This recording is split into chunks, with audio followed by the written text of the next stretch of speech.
someone punches you, you punch him back harder. That's why I grew up in Harlem. Not if the country's at stake, right?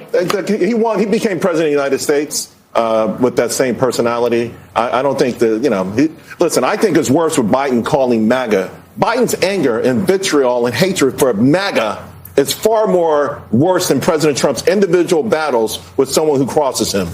That is something that is really detrimental to this country, that the president of the United States despises half of the United States. President Biden, I said earlier today, about a week ago, I had a segment coming up, so I Googled Biden Hates MAGA. Nothing but articles after articles after articles. He has expressed hatred for half of the country. Who's writing those articles? It doesn't matter. Look at him. Because the bottom line is he says it. He has vitriol for them. And so does MSNBC, and so does CNN, and so does the New York Times. They have vitriol for half of the nation. They don't look at them like fellow Americans, and it's unfortunate. They try to paint them as racist. That all the things that they do to their fellow Americans who simply want a safe home, a safe community, for the children to have prosperity. They want the same thing, but they demean them all the time. That's why I think Phillips was so intriguing, because he went to a rally to find out for himself. And guess what? Golly, these are some pretty cool people. They're just like us. I say that he's demeaned half the country. First of all, it's 74 million people that voted for Donald Trump, and he is explicit every time he talks about the MAGA movement to say that this is a subsection of the Republican Party, which is borne out in elections when you see people voting against Donald Trump.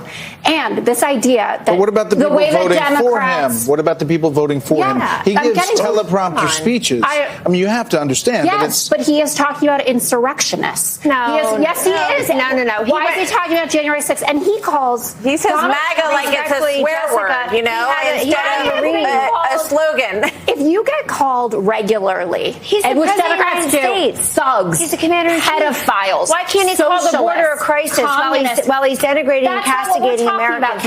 No, the voters are talking about that, Jessica. But this point is about demeaning voters. The president of the United States, the commander-in-chief, went to Philadelphia a year and a half ago with a Marine posted behind him. I saw. And gave a decidedly political speech where he insulted a large part of the country. And I've said many times on this network, and I'll say it again tonight, if people, a lot of people, spend a fraction of the time that they spend obsessing over Donald Trump the person, learning one thing about the Trump voter, things may be very different. This is Joe Biden's version of Hillary's deplorable and irredeemable.